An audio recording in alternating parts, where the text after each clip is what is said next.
ஏதோமியர். கர்த்தராகிய ஆண்டவர் உரைக்கிறது என்னவென்றால், ஏதோம் யூதா வம்சத்தாரிடத்தில் குரோதம் தீர்த்து பழிவாங்கி பெரிய குற்றம் செய்தபடியினால் கர்த்தராகிய ஆண்டவர் சொல்லுகிறார், நான் ஏதோம் தேசத்துக்கு விரோதமாக என் கையை நீட்டி அதில் மனுஷரையும் மிருகங்களையும் இராதபடிக்கு சங்காரம் பண்ணி அதை தேமான் துவக்கி தேதான் மட்டும் வனாந்தரமாக்குவேன்.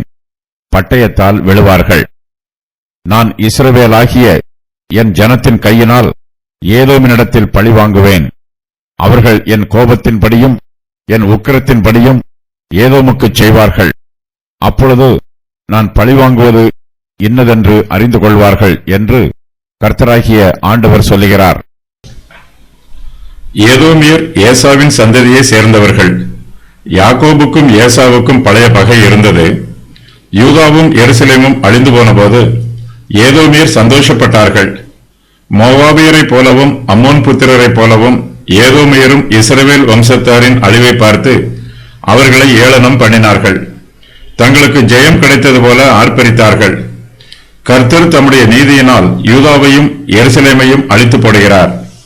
யூதர்கள் தங்களுடைய பாவங்களினால் மிகுந்த வேதனைகளையும் துன்பங்களையும் அனுபவிக்கிறார்கள். அவர்களுடைய வேதனைகளை ஏதோமியர் தங்களுக்கு சாதகமாக பயன்படுத்திக் கொள்கிறார்கள். யூதா தேசத்திற்குள்ளே எந்தவிதமான எதிர்ப்பும் இல்லாமல் பிரவேசிக்கிறார்கள். கல்தையர்கள் ஏற்கனவே யூதா தேசத்தை கொள்ளையிட்டு முடித்து விட்டார்கள். அதில் மீதியாய் இருப்பவற்றை அள்ளிக்கொண்டு போவதற்காக ஏதோமியர் அங்கே போகிறார்கள். ஏதோம் யூதா வம்சத்தாரிடத்தில் குரோதம் தீர்க்கிறார்கள் என்றும் அவர்களை பழி வாங்குகிறார்கள் என்றும் கர்த்தர் சொல்லுகிறார். இதன் நிமித்தமாக ஏதோமியர் பெரிய குற்றம் செய்கிறார்கள். அமத்சியா ஏதோமியரை சங்காரம் பண்ணுகிறான். அவன் உப்பு பள்ளத்தாக்கிலே ஏதோமியரில் 10,000 பேரை மடங்கடித்து யுத்தம் செய்து சேலாவை பிடித்து அதற்கு இந்நாள் வரைக்கும் இருக்கிற யக்தியேல் என்னும் பெயரை தரித்தான். 2 ராஜாக்கள் 14:7. கர்த்தர் ஏதோம் தேசத்திற்கு விரோதமாக தம்முடைய கையை நீட்டுகிறார்.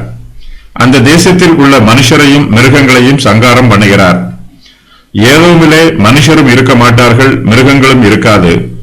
கர்த்தர் அதை தேமான் துவக்கி தேதான் மட்டும் வனாந்தரமாக்குவதாக சொல்லுகிறார்.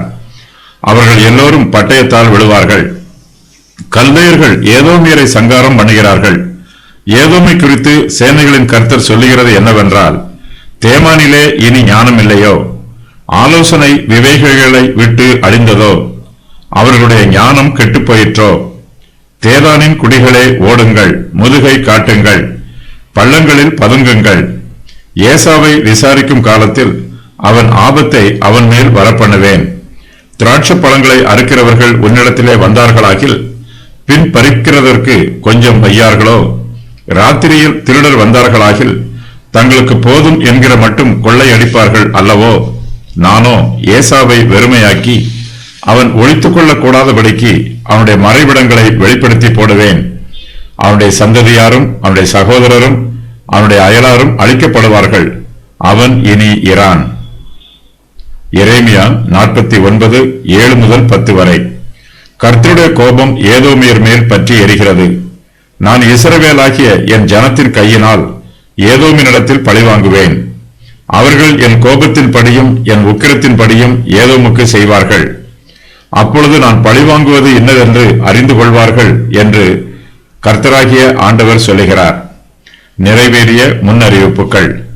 நான் ஏதோம் தேசத்துக்கு விரோதமாக என் கையை நீட்டி அதில் மனுஷரையும் மிருகங்களையும் இராதபடிக்கு சங்காரம் பண்ணுவேன்.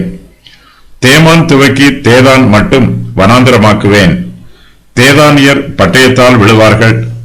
நான் இஸ்ரவேலாகிய என் ஜனத்தின் கையினால் ஏதோமினிடத்தில் பழிவாங்குவேன். அவர்கள் என் கோபத்தின் படியும் என் உக்கிரத்தின் படியும் ஏதோமுக்கு செய்வார்கள்.